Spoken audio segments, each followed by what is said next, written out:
Donc les avantages de cette technique, donc دائما عندنا réduction du volume du déchet, تقليص من النفايات. Le biogaz est utilisé comme source d'énergie. donc من بين أهمية كذلك ديال هذه العملية في استعمال هذا البيوغاز، هذا الميثان كمصدر طاقي، سواء لإنتاج الإلكتريسيتي دونك الكهرباء أو التسخين. كذلك تستعمل كم بيوكاربورون دونك وقود يمكن أن يعوض يعني الوقود الأحفوري الملوث للهواء. ce qui permet de diminuer l'utilisation du combustible fossile كما قلنا. دونك ممكن تساهم هذه العملية في تقليص من استعمال الوقود الأحفوري، بترول، الشربون، اللي هي مواد جد ملوثة للهواء. En brûlant le biogaz CH4 on limite son action sur l'effet de serre. لو كنعرفوا أن هذا غاز الميثان عنده كذلك واحد المساهمة كبيرة في l'effet de serre، يعني أنه يرفع من الاحتباس الحراري بمعية مجموعة من الغازات التي سنراها في عملية ديال الاحتباس الحراري. وبالتالي استعمال هذا الغاز ديال CH4 هي بمثابة عملية كذلك تقليص هذا الغاز في الهواء. ثم utilisation des résidus comme engrais organique. إذا كما رأينا في الأخير أنه ديك البقايا التي لم تتحول إلى الميثان فتستعمل كأسمدة عضوية comme humus، donc دبال عضوي في المجال الفلاحي. Donc troisième technique, l'incinération des ordures ménagères. Donc l'incinération est une combustion aérobie des ordures ménagères dans un four sous une haute température entre 800 degrés à 1000 degrés. Donc هاد الانسينيراسيون هي واحد العملية ديال احتراق ديال المواد ديال النفايات المنزلية داخل فرن كبير، بطبيعة الحال واحد الاحتراق اللي هو ايروبي بحضور الأكسجين. بطبيعة الحال الأكسجين فهو يسهل عملية الاحتراق واندلاع النيران في هذه المواد الموجودة في النفايات المنزلية. دوك هذه الأفران بطبيعة الحال كتكون حرارتها جد مرتفعة حيث تصل إلى حوالي 1000 دغري. لي زيتاب اللي غادي نشوفوهم اترافير سو شيما. برومييرمون لاريفي دي زوردور، دونك أول حاجة بطبيعة الحال يتم نقل هذه النفايات إلى هذه الأماكن حيث تحدث الانسينيراسيون، يتم طرحها، ثم بعد ذلك يتم تخزينها، وبعدها دونك أخذها إلى داخل فرن كبير فور دانسينيراسيون اللي قلنا الحرارة ديالو ما بين 800 حتى 1000 دغري سلسيوس. ثم بعد ذلك عندنا إيبوراسيون إي لافاج دي فومي، عملية تصفية هذا لي فومي وهذا الدخان الذي يتم طرحه في الهواء لتخفيف بطبيعة الحال من عملية طرح غازات الملوثة في الهواء. كذلك خاصة المواد المتطايرة في الهواء حيث تعتبر كذلك كمواد ملوثة تشكل خطر على الصحة العامة وكذلك صحة الكائنات الحية الأخرى من نباتات وكذلك حيوانات. ثم عندنا سكون أبيل سال دو كونترول حيث يتم التحكم يعني في الحرارة وكذلك في هذه العملية ديال الاحتراق. عندنا خامسا récupération de chaleur en électricité ou en chauffage urbain. هذه الحرارة الناتجة عن الاحتراق يتم التقاطها سواء لإنتاج الكهرباء أو كذلك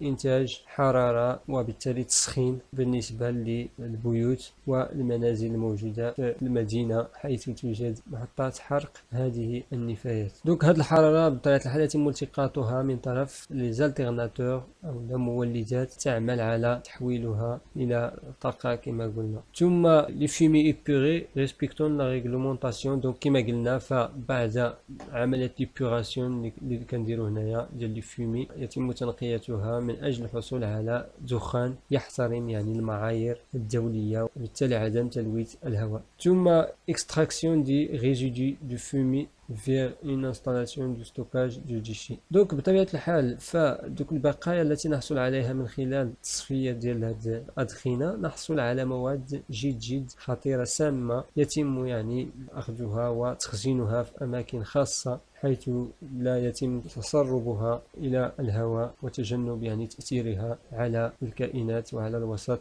البيئي. دوك البقايا التي نحصل عليها من خلال هذه عملية الاحتراق كتسمى دوماج فير. دونك فهي يتم إعادة استعمالها في أشغال العمومية خاصة بالنسبة للطرقات. دونك لي زافونتاج، دونك الأهمية ديال هذه العملية، لي ديشي سون ريدوي دو 90% اون فوليوم، دونك فيتم حرق يعني واحد النسبة كبيرة من هاد لي ديشي، ويتم يعني ليليميناسيون ديال هاد لي ديشي بنسبة 90%، و10% كما قلنا كتبقى على شكل لي ماشفير، يعني دوك البقايا التي يتم إعادة استعمالها، أو لا المواد اللي كتبقى من خلال التصفية ديال الأدخنة، ولا قلنا مواد يتم يعني تخزينها في أماكن خاصة لتجنب تسربها. L'énergie thermique libérée peut être récupérée pour produire soit de l'électricité soit de la chaleur. Donc الأهمية الثانية أن هذه الحرارة التي يتم إنتاجها تستعمل لإنتاج الطاقة الكهربائية، وكذلك لإنتاج طاقة حرارية أو للشوفاج مثلا. ثم لي ريزيدو كما قلنا لي ماشفير اللي هي ريزيدو سوليد اللي كتشيط لينا من هذه عملية الاحتراق اللي هي مواد غير قابلة للاحتراق. دونك قلنا يتم إعادة استعمالها في الأشغال العمومية خاصة في الطرقات، وكذلك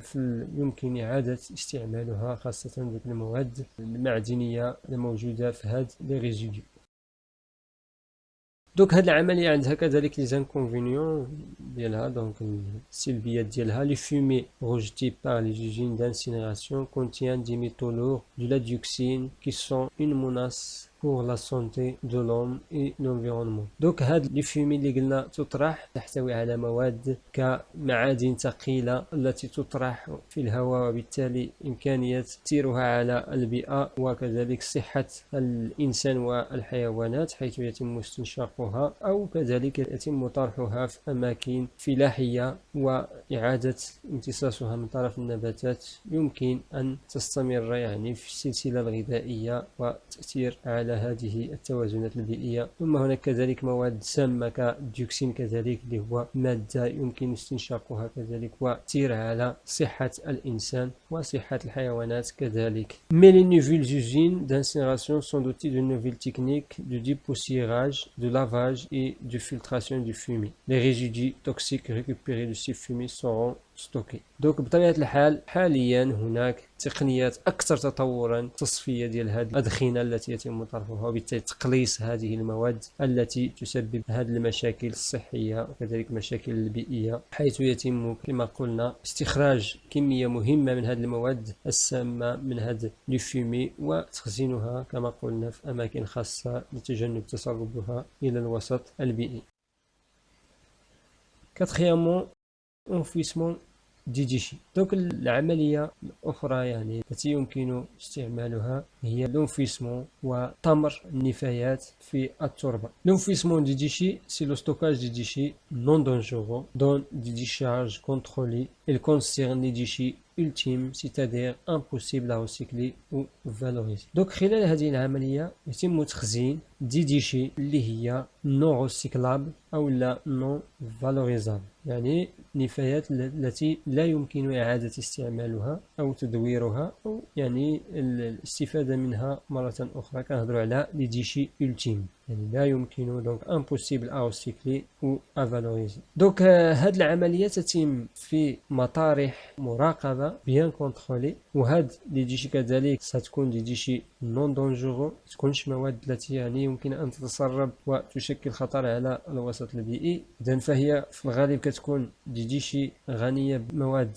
عضوية. إذن سنرى كيف تتم هذه العملية كما تلاحظون معي هنا. دونك عندنا لي بون باسكول بلوز دي ديشي، دونك يتم يعني قياس كمية يعني الوزن ديال هاد لي ديشي. عندنا لو بيرو دو كونترول دي زونتري كما قلنا، حيث يتم يعني مراقبة دقيقة لهذه النفايات التي يتم طرحها في هذا المطرح. دونك هاد المطارح تتميز بسكون نابيل لي الفيول. عندنا الفيول لونكور دو رومبليساج، يعني في الأصل هكذا تتم العملية، يعني يتم إحداث حفار كبيرة ويتم إذن وضع هذه النفايات على شكل طبقات كما تلاحظون معي هنا. ثم عندنا الفيول رومبلي ريكوفير، دونك عندنا واحد الفيول يعني سابقة تم ملؤها بشكل كامل. دونك من بين الشروط لامبيرميابيليزاسيون دو سول، دونك خص يكون عندنا واحد لو سول اللي هو امبيرميابل أو يتم يعني استعمال واحد المادة لا تسمح يعني بمرور هذه المواد إلى